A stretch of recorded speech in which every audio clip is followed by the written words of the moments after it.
So far you are confident, please tell me. अभी तक सब लोगों को समझ में आया क्या? Yes Yes, girls. sir. तो इधर Yes, एक दो sir. चीजें, ठीक है, एक दो चीजें याद रखनी आपको यहाँ पे। व्हेन आई से दिस डाइकाइनेसिस स्टेज, नो, ये वाला जो डाइकाइनेसिस है ना, इसको हम लोग बोलते हैं ट्रांजिशन टू मेटाफेज। क्या बोलते हैं इसको? ट्रांजिशन टू मेटाफेज, क्योंकि इसी से आपका मेटाफेज शुरू हो रहा है।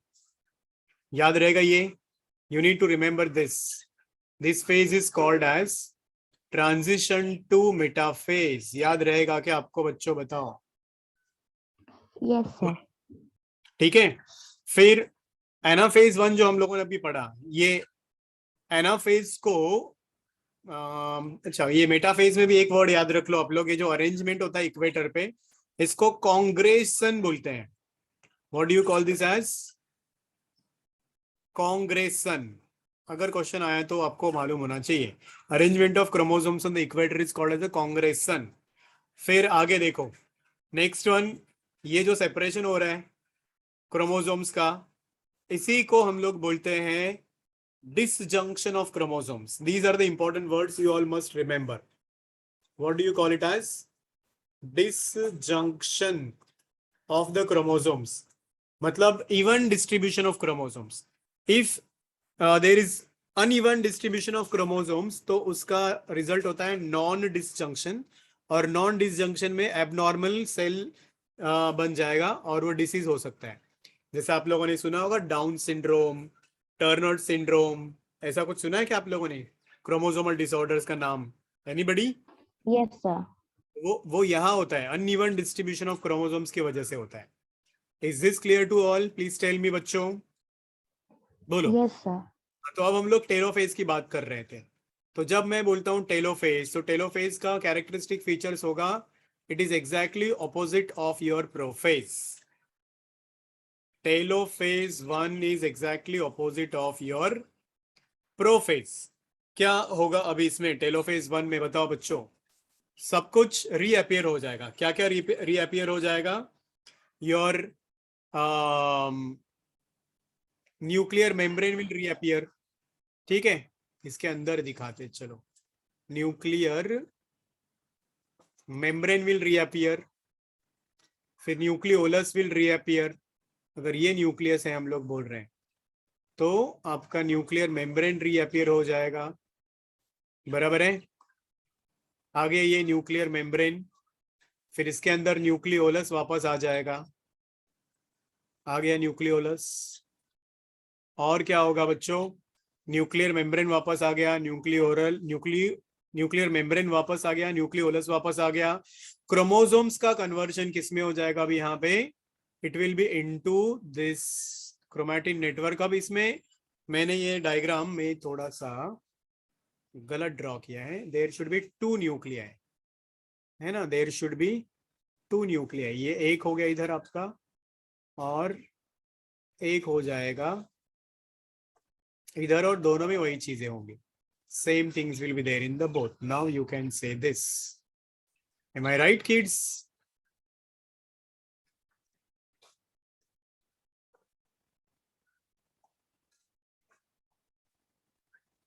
ये लो, तो इन दोनों में वही चीजें होंगी। न्यूक्लियोलस वापस आएगा, न्यूक्लियर मेम्ब्रेन वापस आएगा, क्रोमैटिन नेटवर्क बन जाएगा। ये सब आपको ऑलरेडी पता है। Am I clear? And then what will be the next step? इसके बाद में क्या होगा? There will be cytokinesis. Am I right? हाँ बच्चों, या उसको हम लोग इंटरकाइनेसिस बोलते हैं। मियोसिस 1 और मियोसिस 2 के बीच में जो होगा उसको हम लोग बोल सकते हैं इंटरकाइनेसिस, जहां पे डीएनए डबल नहीं होगा। याद रखो, ठीक है? There will be no duplication of DNA. एक बार ही होता है, वो पहली बार ही था, उधर ही होता है, not after that. And then cytokinesis होगा। साइटोकाइनेसिस का रिजल्ट क्या? ये हो गया, इधर एक ग्रूव बन गया, as already we know. Animal cell में, प्लांट सेल में उधर वो सेल प्लेट फॉर्मेशन होगा, and then you will have 2 new cells formed here. यहाँ आपके 2 नए सेल्स बन जाएंगे बच्चों। M I right?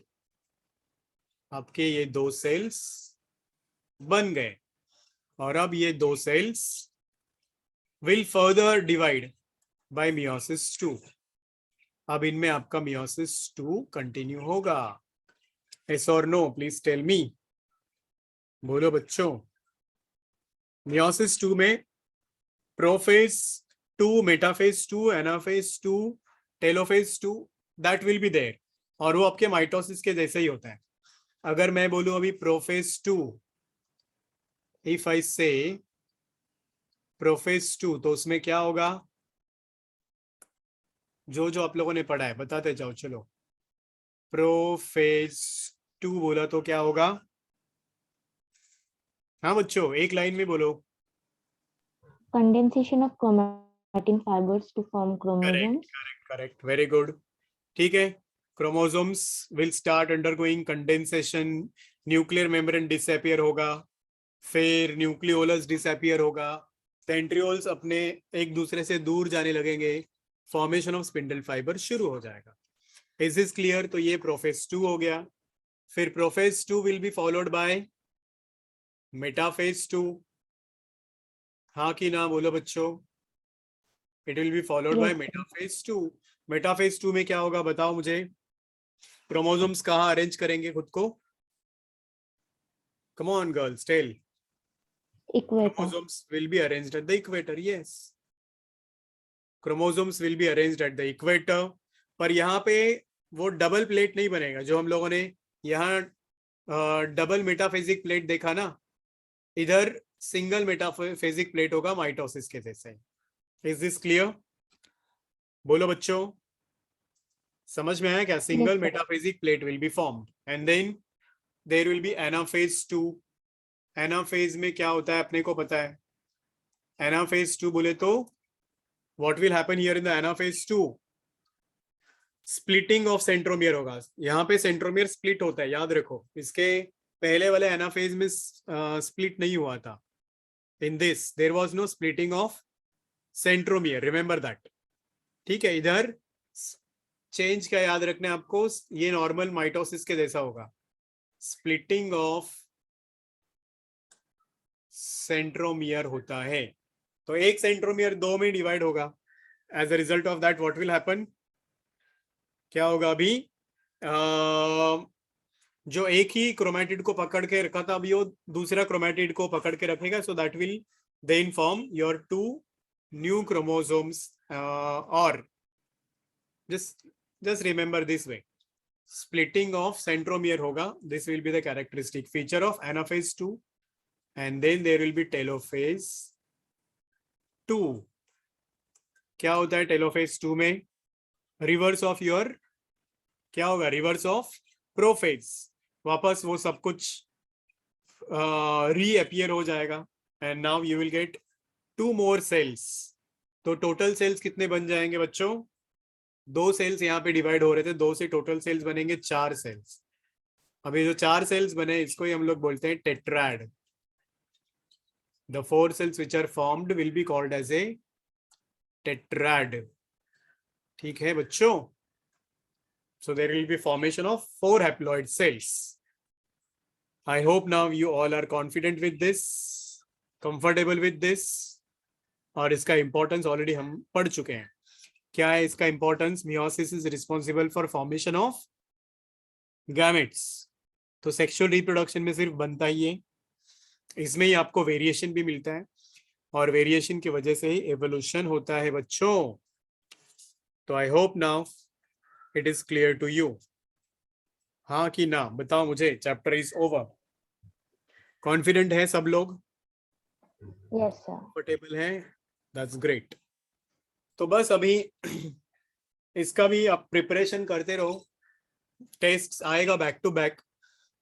आपका केमिकल कोऑर्डिनेशन के बाद में जो टेस्ट होगा वो respiration in plants, then you will have this cell cycle chapter का टेस्ट, फिर स्केलेटन चैप्टर का टेस्ट। तो 4 tests are in a row now.